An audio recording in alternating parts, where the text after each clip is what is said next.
ઓમ નમો ભગવતે વાસુદેવાય. મહાલક્ષ્મી વ્રત. આ વ્રત ભાદરવા સુદ આઠમના દિવસથી શરૂ કરવામાં આવે છે અને તે 16 દિવસ સુધી કરવામાં આવે છે. આ દિવસે સ્નાન કરી 16 શેરનો દોરો લઈને પૂજામાં મૂકવો અને મહાલક્ષ્મીની પૂજા કરવી. પહેલે જ દિવસે આ દોરો જમણા હાથે બાંધવો. આખો દિવસ માતાજીનું ધ્યાન કરવું.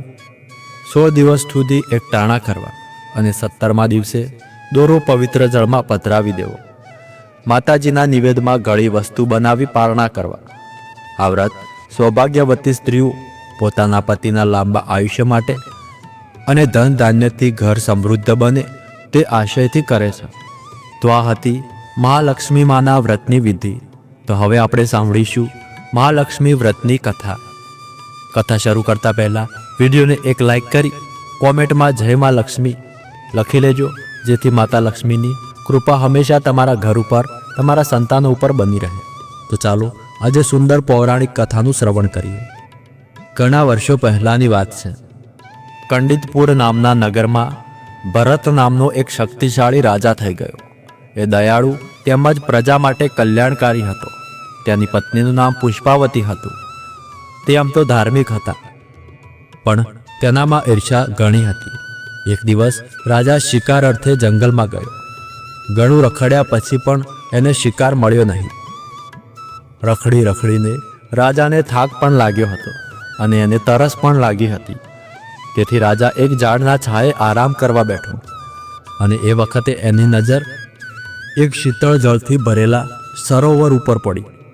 તે સરોવરના કિનારે ઘણી સ્ત્રીઓ મહાલક્ષ્મી માનું પૂજન કરી રહી હતી અને રાજાએ ત્યાં જઈને પૂછ્યું કે તમે આ શું કરી રહ્યા છો? ત્યારે એક કન્યા બોલી, અમારે મહાલક્ષ્મી માનું વ્રત છે, તેથી અમે મહાલક્ષ્મીનું પૂજન કરીએ છીએ. આ સાંભળી રાજાને મનમાં થયું કે મારે પણ આ વ્રત કરવું જોઈએ, જેથી ધન ધાન્યમાં વધારો થાય અને હું મારી પ્રજાની સેવા સારી રીતે કરી શકું. આમ વિચારીને રાજાએ પોતાના હાથે દોરો બંધાવ્યો. પછી રાજા મહેલે પાછા ફર્યા. રાણીએ રાજાના હાથમાં દોરો જોયો એટલે તેને એવું લાગ્યું કે રાજા કોઈ યુવતીના પ્રેમમાં પડ્યો છે. આથી ઈર્ષ્યાવશ તેણે દોરો તોડી નાખ્યો. મહાલક્ષ્મી માના વ્રતનું અપમાન કરવાથી રાજાએ રાણીને જંગલમાં મોકલી દીધી. રાજાએ 16 દિવસ સુધી શ્રદ્ધાપૂર્વક આ વ્રત કર્યું. પછી તેનું ઉજવણું કર્યું. પૂર્ણાહુતિના દિવસે બ્રાહ્મણોને જમાડી યથાશક્તિ દાન આપ્યું. આ વ્રતથી રાજાના ભંડારમાં સંપત્તિનો વધારો થયો. આ બાજુ રાણી બેહાલ દશામાં ભટકતી એક દિવસ વિશિષ્ટ ઋષિના આશ્રમે જઈ પહોંચી અને ઋષિને પોતાની કથની કહી સંભળાવી. વિશિષ્ટે કહ્યું, બેટા, તે મહાલક્ષ્મી માતાનો અપરાધ કર્યો છે, તેથી તારી આ દશા થઈ છે. જો તું મહાલક્ષ્મી માનું વ્રત કરીશ તો તારું દુઃખોનો અંત આવશે. વિશિષ્ટ ઋષિની વાત સાંભળી રાણીએ મહાલક્ષ્મી માનું વ્રત કરવાનું ચાલુ કર્યું. વ્રત કરવાથી તેના દુઃખનો અંત આવવાનો આરંભ થયો. એક દિવસ રાજા શિકાર કરવા નીકળ્યો. તે ફરતો આશ્રમ પાસે આવ્યો. તે આશ્રમમાં કામ કરતી પોતાની રાણી પુષ્પાવતીને જોઈ. રાણીએ રાજાની માફી માંગી અને કહ્યું કે સ્વામી, હું મહાલક્ષ્મી માનું વ્રત કરું છું અને એના પ્રભાવે તમે મને પાછા મળ્યા છો. રાણીનું હૃદય પરિવર્તન થયેલું જોઈ રાજા વિશિષ્ટ મુનિની આજ્ઞા લઈ રાણીને પોતાના રાજ્યમાં લઈ આવ્યો. રાજાએ ફરીથી રાણી સાથે રહીને મહાલક્ષ્મી માનું વ્રત કર્યું.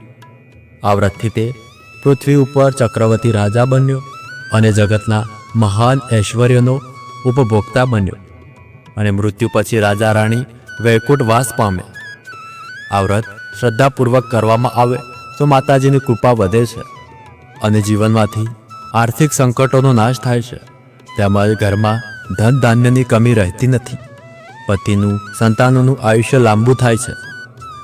હે મહાલક્ષ્મીમાં, તમે જેવા રાજા રાણીને ફળ્યા એવા તમારું વ્રત કરનાર, કથા વાર્તા વાંચનાર તથા સાંભળનાર અને આ વિડીયોને લાઈક કરનાર તથા કોમેન્ટમાં તમારું નામ લખનાર સૌને ફળજો, એવી અમારી પ્રાર્થના છે.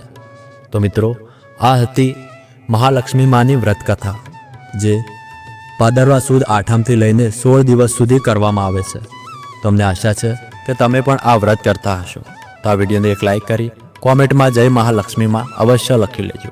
મળીએ આગળના વિડીયોમાં. ત્યાર સુધી ધન્યવાદ.